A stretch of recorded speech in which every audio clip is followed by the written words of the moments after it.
Dr. Rivkin, I'm so excited to have you here and answer all sorts of questions that everyone wants to know. So thank you for being here. It's a pleasure. Thanks for having me. Okay, so first of all, can you tell us a little bit about your background, how you got into cosmetic surgery in general? Sure. So my background is in head and neck surgery. So otolaryngology, head and neck surgery. And part of that is facial plastic surgery. But after training, what really excited me was this new field that was just being born. This is like 2002. And all these new products just coming in, like Botox had just been introduced, right? Restylane had just been, the first fillers are out, the first, toxins out. And all the kinds of things that we could do with all these new tools were really super interesting. So I pivoted my practice to non-surgical aesthetics. And it's been, it's been a great ride. And one of the things that I figured out was that we were doing a lot of, before this time, anything you do with the nose had to be surgical, right? Any way to change the nose, it had to be surgery, which is a big deal, right? It's recovery and all this kind of stuff, and the risk and et cetera. I figured out that, I could take a filler and get the results that I wanted to get with the nose using non-surgical means. And since then, and that was, I think in this country is the first time that anybody had done that. And then, after that, we went on TV and all that, and procedure took off, and now, it's all over TikTok. So let me ask a question about non-surgical versus people coming in for real plastic surgery. Yeah.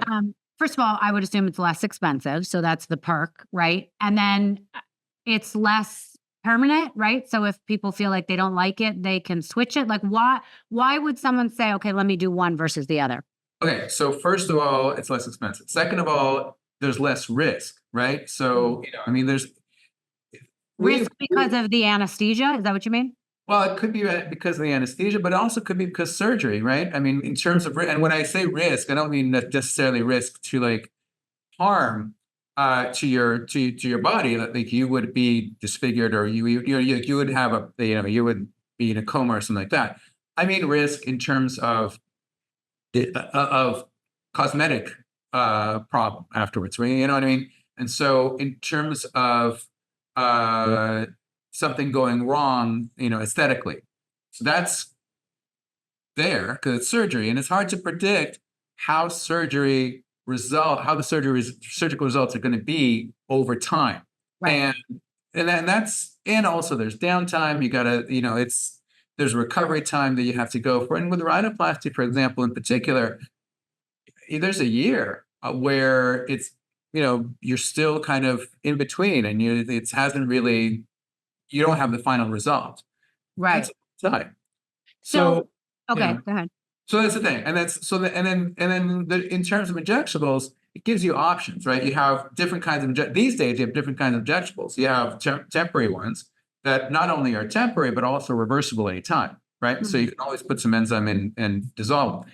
But you also have permanent fillers, and that's permanent. Okay, so I want to get to that, but I do want to ask one thing about anesthesia. All the rage, especially in Florida, are mini facelifts and maybe eyebrow lifts that are done with no anesthesia, and they do it in your office. And people like me who are used to like kind of loving going under anesthesia and then it's over, and you don't have to have the conversation with the doctor for 4 hours while you're doing it. You don't have to be anxious and hearing everything. What are your thoughts on that kind of surgery? Well, I think my thoughts are it depends on your expectations. Okay. If you're expecting to get 10 years out of one of those kinds of lifts, you're not going to be happy. You're going to be disappointed, right? Because it's by definition less comprehensive than the full Monty. Right. And so I think I'm not really that psyched about those procedures, I'll tell you. And because they are less invasive, it's true, and you can do it in the office, whatever. But the thing is that you're still going under the skin, you're still putting scarring under the skin, and you're still doing a procedure where the next one you do, if you decide to do another one, is going to be more complicated because there's scarring under there. My general advice to people is wait until you really need it, get the real thing, have it last for 10 years, and time it for when, like, maybe in 10 years, you'll be all right. You won't want to do another revision, Right. because doing these little mini procedures, I think it puts scarring under the skin, and I think it makes the subsequent real procedure more complex. And I've talked to a bunch of facelift surgeons about that, and that's the main thing that they're talking about. Because people now on social media, they talk about, oh, you're going to do all these injectables, and that's going to make surgery more complicated. But the real story is it's those mini procedures that actually make surgery more complicated, much more often. Wow. Okay. That's eye opening. Okay. So let's talk about the non surgical rhinoplasty. We were talking this before we went on air. I think this sounds amazing because you don't have to go under. So how does it work does it last as long as a real nose job? Yeah, well, it depends on how long it depends on which filler you use, right? So Okay. generally the way I do it is I take a temporary filler first, make sure the person likes it, because when I do a temporary, there's an insurance policy where if you don't like it, I can put a little bit of enzyme in and dissolve everything, and you're back to normal. Right. So make sure they absolutely love their result. And then when they come back for the touch up, which everybody needs a touch up because it settles. When they come back for the touch up, they have a choice. They can either stay with temporary or they can switch over to the permanent filler. There's one permanent filler that's approved for use here in the US. I've been using it for I don't know, 13, 14 years, and it's been great. I haven't had any issues with it. I know people are hesitant to use permanent filler, but it's permanent, but so is surgery, and it's a hell of a lot easier.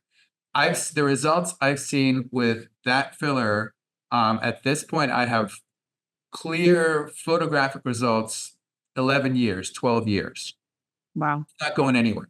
So it works, it does a good job. So I've seen this on social media where there are estheticians, whoever it is, that are not even really doctors, and they are doing the snatched face. They're fixing the nose. A lot of the bigger things you'll see that are giving the wow factor is when somebody has a big bump on the top, or it's all messed up a little bit in terms of Yeah. location on your face. I guess. How are they? I mean, how are they able to fix that? How are you able to fix the bump? You have to fill in on either side and just make Yeah. your nose bigger in Yeah. general? Yeah. And this is the issue, right? So, okay, of all the areas that we inject on the face, the nose is by far the most dangerous, right? And there's lots of studies about that. I've Why? published Tell about me that why. because it's just there's less. It is a direct conduit to the eye. When I Mm. say dangerous, I mean blind. I mean blindness, and I mean necrosis, which means death of the skin, right? So, and when you have death of the skin, you have scarring, and you have cosmetically bad result. But by far, in terms of the risk, what we really are scared of is blindness. This happens extremely, extremely rarely. Mm. But in all the studies about when it happens, the most common area from which the injection is either on the nose or in the glabella here, right? So when you're an esthetician, I don't know, when you're an esthetician, God knows where, and you're thinking that you're hot stuff, and you're going to be injecting the nose, boy, you better think twice, because it's great 999 times out of 1,000 when everything goes well, but that one time things It's go really bad. really, Wow. really.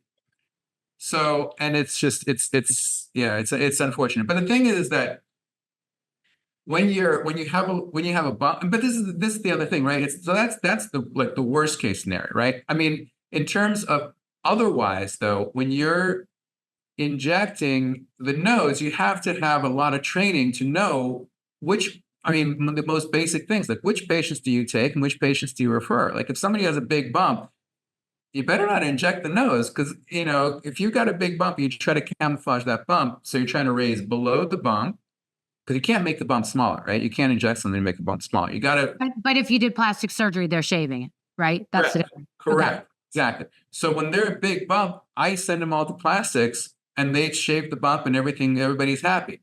Yeah.